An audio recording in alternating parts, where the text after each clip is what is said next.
آپ نے اپنے بریف میں بھی بتایا اور ابھی اس سوال کے جواب میں بھی کہ دہشت گردی کے حوالے سے افواج پاکستان ایک مربوط آپریشن جو ہے اس کو رن کر رہے ہیں، لیکن مسئلہ یہ ہے کہ پاکستان کے اندر معاشی صورتحال آئے روز خراب ہوتی جا رہی ہے اور معاشی اشاریے نہ صرف منفی میں جا رہے ہیں بلکہ ایک عام آدمی کی جو زندگی ہے وہ اتنی کٹھن ہو چکی ہے کہ اس کے لیے بجلی کے بل ادا کرنا یا روزمرہ کے جو اس کے امور ہیں اس کو چلانا بالکل ناممکن ہوتا جا رہا ہے۔ تو افواج پاکستان باقی چیزوں میں حکومت پاکستان کے ساتھ آن بورڈ ہے، تو کیا اس حوالے سے بھی آپ کو کچھ ادراک ہے کہ یہ بھی ملکی سلامتی کو لاحق خطرات میں سے خطرہ ہے کہ معاشی صورتحال اگر مزید خراب ہوگی تو ظاہر ہے ملک کے اندر لا اینڈ آرڈر کی سچویشن بھی کریٹ ہو سکتی ہے؟ اس حوالے سے آپ کیا کہیں گے؟ Thank you. میں اس کا جواب دوں گا تو آپ کہیں گے آپ معیشت پہ فوج بات کرتی ہے، تو I'll have to tread here in the domain جہاں پہ آپ نے سوال کیا جہاں فوج کی بات کرتے ہیں۔ دیکھیں I'll try to answer what is in your mind کہ آپ یہ کہہ رہی ہیں کہ معیشت کی، کیا آپ کو، آپ یہ پوچھ رہی ہیں کہ کیا آپ کو پرابلم نہیں ہے، معیشت نہیں نظر آ رہی ہے آپ کو؟ دیکھیں یہ پاکستان جو فوج ہے، اس کے جو جوان ہیں، یہ خود اس پاکستان کے متوسط اور نچلے طبقوں سے آتے ہیں۔ عمومی طور پہ جو ایلیٹ اشرافیہ یا امیر طبقوں سے تو یہ فوج کے جوان اور افسر نہیں آتے، تو ہمیں بخوبی احساس ہے، ہمیں ادراک ہے، بالکل احساس۔ اور دوسری بات یہ ہے کہ اس سے ہم جس طرح پاکستان کے عوام ہیں، ہم بھی اس پہ اسی طرح نبرد آزما ہوتے ہیں جس طرح باقی آپ لوگ نبرد آزما اور پاکستان کے عوام نبرد آزما ہوتے ہیں۔ But I will not talk here on the individual level, let me try to give you a perspective کہ اداراتی طور پہ کیا ہو رہا ہے، کیونکہ آپ کہہ رہی ہیں کہ معیشت کا آپ کو احساس ہے اور یا نہیں ہے۔ دیکھیں 2022-23 میں ہمارا جو دفاعی بجٹ تھا پاکستان کا وہ جی ڈی پی کا 1.9% تھا۔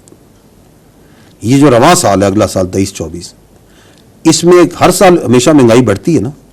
اس میں لیکن جو ہمارا دفاعی بجٹ ہے وہ گھٹ کے 1.7% ہے۔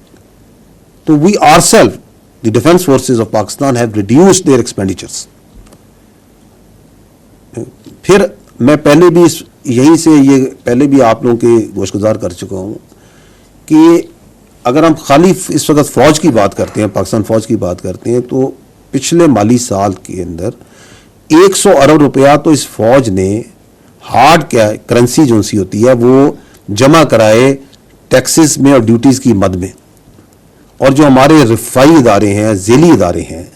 260 ارب روپے انہوں نے جمع کرائے۔ اس کے اندر آپ کی فوجی فاؤنڈیشن نے 223 ارب روپے، ڈی ایچ ایس نے 23 ارب روپے کے ٹیکسز اور ڈیوٹیز، این ایل سی نے تقریباً 3.5 ارب روپے، آرمی ویلفیئر ٹرسٹ نے تقریباً 3 ارب روپے، اور باقی سب نے تو وہ ملا کے 260 ارب، اور کلی طور پہ تو فوج اور اس کے جو ادارے ہیں، ذیلی ادارے، رفائی ادارے، 360 ارب روپے کی خطیر رقم تو صرف ٹیکسز ڈیوٹیز میں جمع کریں۔ And other than that you know, آپ سب کو سامنے ہے کہ جو فوج ہے اس کی یہ پریکٹس بھی ہے، کلچر بھی ہے کہ یونٹ لیول سے لے کے آرمی لیول تک جتنا ہم سے پاسبل ہو سکتا ہے اس سے بڑھ کر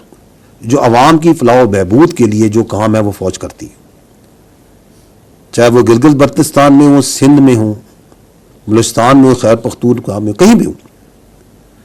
ہاسپٹلز میں، تعلیم میں، صحت میں، روزگار کے مواقع، ایگریکلچر میں، دیر ملٹیپل پروجیکٹس ان پہ کام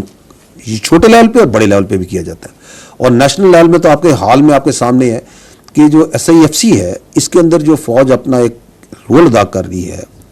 حکومت کی اعانت مدد کرنے کا، that is also directed towards improving the economic condition and facilitating the people of Pakistan. اور پھر یہ جو ابھی آپ نے پہلے جو ہم بات کرتے ہیں، ہر بار آپریشنز کی بات کرتے ہیں، کاؤنٹر ٹیررزم آپریشنز کی بات کرتے ہیں، تو یہ ہم کیوں کرتے ہیں؟ چاہے وہ فتنہ الخوارج کے خلاف لڑ رہے ہیں، چاہے ہم بلوچستان میں دہشت گردوں کے خلاف لڑ رہے ہیں جو ترقی کے دشمن ہیں، یہ اس لیے کرتے ہیں تاکہ پاکستان میں دائمی امن قائم ہو، because without peace and stability and security there can not be any economic prosperity. میں نے ابھی تھوڑی دیر پہلے یہ کہا ہے کہ ایک محفوظ پاکستان ہی ایک مضبوط پاکستان کی ضمانت ہے۔ تو ہماری یہ جو ہر روز کے انٹیلیجنس بیسڈ آپریشنز ہیں، جو شہادتیں ہیں، قربانیاں ہیں، they are directed towards the stability and prosperity. And